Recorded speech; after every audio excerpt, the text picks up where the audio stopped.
ಘಂ ಗಣಪತಾಯೇ ನಮಃ. ಶ್ರೀ ಗುರುದೇವ ರುದ್ರಾಯ ನಮಃ. ಎಲ್ರಿಗೂ ನಮಸ್ಕಾರ ಸ್ನೇಹಿತರೆ, ನಾನು ನಿಮ್ಮ ಪ್ರಕಾಶ್. ಸ್ನೇಹಿತರೆ, ಇಂದು ನಾನು ನಿಮಗೆ ಶತ್ರು ಮರಣ ಮಂತ್ರ ತಿಳಿಸ್ಕೊಡ್ತಾ ಇದ್ದೀನಿ ಸ್ನೇಹಿತರೆ. ಅದು ಹೇಗೆ ಮಾಡೋದು ಏನು ತಿಳಿಸ್ಕೊಡ್ತೀನಿ. ಏಕೆಂದರೆ ಈ ಜಗತ್ತಲ್ಲಿ ಒಂದಲ್ಲ ಒಂದು ರೀತಿ ಶತ್ರು ಜೊತೆಲಿದ್ದೇ ಇರ್ತಾರೆ ಸ್ನೇಹಿತರೆ. ಅವರು ಸಂಬಂಧದಲ್ಲಾಗ್ಬೋದು, ಇಲ್ಲ ಅಕ್ಕಪಕ್ಕದವ್ರು ಆಗ್ಬೋದು, ಇಲ್ಲ ಹೊರಗಿನವ್ರು ಆಫೀಸಲ್ಲಿ ಕೆಲಸ ಮಾಡೋರು, ಯಾರಾದರೂ ಸರಿ.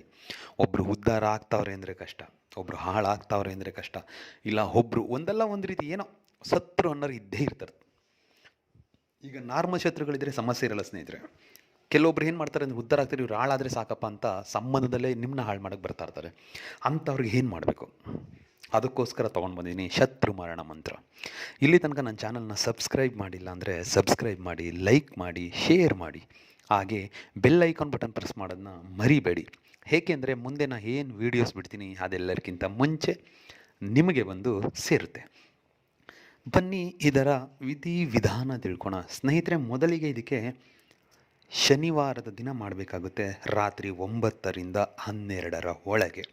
ಮತ್ತು ಅಂದು ಈ ಕ್ರಿಯೆ ಮಾಡುವ ಸಮಯದಲ್ಲಿ ನೀವು ಕಪ್ಪು ಬಟ್ಟೆ ಹಾಕ್ಕೊಂಡಿರಬೇಕು, ಮತ್ತು ಅವರ ಫೋಟೋ ಬೇಕು, ಒಂದು ಬಿಳಿಯ ಪ್ಲೈನ್ ಪೇಪರ್, ಬಿಳಿಯ ಹಾಳೆ ಬೇಕು, ಮತ್ತು ಒಂದು ಚಿಕ್ಕ ಕುಡಿಕೆ ಬೇಕು, ಮತ್ತು ಸ್ಮಶಾನದ ಬೂದಿ ಬೇಕು, ಮತ್ತು ಒಂದು ಕಪ್ಪು ಬಟ್ಟೆ ಬೇಕು ಕುಡಿಕೆ ಸುತ್ತೋದಕ್ಕೆ, ಬಾಯಿ ಕಟ್ಟೋದಕ್ಕೆ.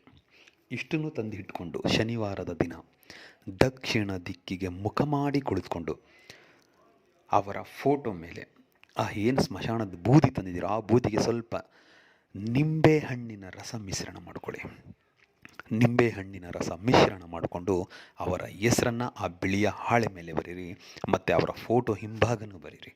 ಬರೆದು ಫೋಟೋನ ಕುಡಿಕೆಯಲ್ಲಿಡಿ, ಹಾಗೆ ಬಿಳಿಯ ಹಾಳೆಯನ್ನು ಫೋಲ್ಡ್ ಮಾಡಿ ಅದರ ಒಳಗಡೆ ಇಟ್ಟು ಆ ಕುಡಿಕೆನ ನಿಮ್ಮ ಮುಂದೆ ಇಟ್ಕೊಂಡು ಬಾಯಿ ಈಗಲೇ ಕಟ್ಟಬೇಡಿ ಸ್ನೇಹಿತರೆ. ಮಂತ್ರ ಎಲ್ಲ ಮುಗಿದು ಅದಕ್ಕೆ 3 ಸಾರಿ ಅಭಿಮಂತ್ರಿಸೋ ತನಕ ಕುಡಿಕೆ ಕಟ್ಟಬೇಡಿ. ನಿಮ್ಮ ಮುಂದೆ ಇಟ್ಟು ನಾನು ಕೊಡುವ ಮಂತ್ರನ ನಿಮ್ಮ ಕೈಲಿ ಎಷ್ಟು ಆಗುತ್ತೆ ಅಷ್ಟು, ಆದಷ್ಟು 1000ಕ್ಕಿಂತ ಜಾಸ್ತಿ ಪಠನೆ ಮಾಡಿ ಎಲ್ಲ ಆದಮೇಲೆ ಅಲ್ಲಿ ಮಂತ್ರದಲ್ಲಿ ಶತ್ರು ಅಂತ ಇದೆ. ಆ ಶತ್ರುವಿನ ಜಾಗದಲ್ಲಿ ನಿಮಗೆ ಯಾರಿದ್ದಾರೋ, ಶತ್ರು ದುಶ್ಮನ್ ಯಾರಿದ್ದಾರೋ ಅವರ ಹೆಸರನ್ನು ಸೇರಿಸ್ತಾ ಮಂತ್ರ ಪೂರ್ತಿ ಪಠನೆ ಮಾಡಿ ಆದ ಮೇಲೆ ಆ ಕುಡಿಕೆಗೆ ಬಾಯಿ ಹತ್ರ ಅಂತ 3 ಸಾರಿ ಅಭಿಮಂತ್ರಿಸಿ ಅದನ್ನು ಕಪ್ಪು ಬಟ್ಟೆಯಿಂದ ಬಾಯಿ ಕಟ್ಟಾದ ಮೇಲೆ ಅದನ್ನು ತಗೊಂಡೋಗ್ಬಿಟ್ಟು ಮರುದಿನ ಸ್ಮಶಾನದಲ್ಲೇ ಹೋಗಿ ಬರಬೇಕು. ಅದು ನಿಮ್ಮ ಊರಿಂದ ಆಚೆ ಇರಲಿ, ಇಲ್ಲ ತುಂಬ ದೂರ ಇರಲಿ, ಎಲ್ಲೇ ಇರಲಿ ಸ್ಮಶಾನದಲ್ಲೇ ಹೂಡಿ ಇದನ್ನು ಯಾರಿಗೆ ಬೇಕಾದರೂ ಮಾಡಿ. ಆದರೆ ದಯವಿಟ್ಟು ನಿಮ್ಮಲ್ಲಿ ಪ್ರಾರ್ಥನೆ ಮಾಡ್ಕೊಳ್ತೀನಿ, ಒಳ್ಳೆಯದಕ್ಕೆ ಮಾತ್ರ ಪ್ರಯತ್ನಿಸಿ. ನಿಮಗೆ ಶತ್ರುಗಳು ತುಂಬ ಇದ್ದಾರೆ, 8 ದಿಕ್ಕು ಮುಚ್ಚೋಗ್ಬಿಟ್ಟಿದೆ, ನನ್ನ ಕೈಲಿ ಆಗ್ತಾ ಇಲ್ಲ ಬದುಕಕ್ಕೆ ಅಂದರೆ ಅದನ್ನು ಮಾಡಿ. ಸಿಕ್ಕವ್ರ ಮೇಲೆ ಪ್ರಯೋಗ ಮಾಡಿ. ನೀವು ಇದಕ್ಕೆ ಪಾಪಲೋಕಕ್ಕೆ ತುತ್ತಾಗಬೇಡಿ. ಅದಕ್ಕೆ ಮಂತ್ರ ಹೀಗಿದೆ: ಓಂ ರೀಂ ಶ್ರೀಂ ಜ್ವಾಲಾಮುಖಿ ಮಂ ಶತ್ರು ಭಸ್ಮಾಯೇ ಓಂ ಫಟ್ ಸ್ವಾಹ. ಮಂತ್ರ ಇನ್ನೊಂದು ಸಾರಿ ಹೇಳ್ತೀನಿ ನೋಡಿ ಸ್ನೇಹಿತರೆ.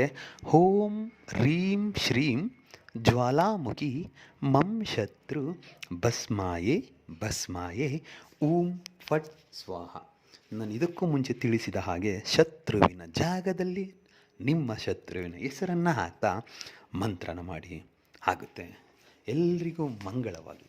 ನಮಸ್ಕಾರ.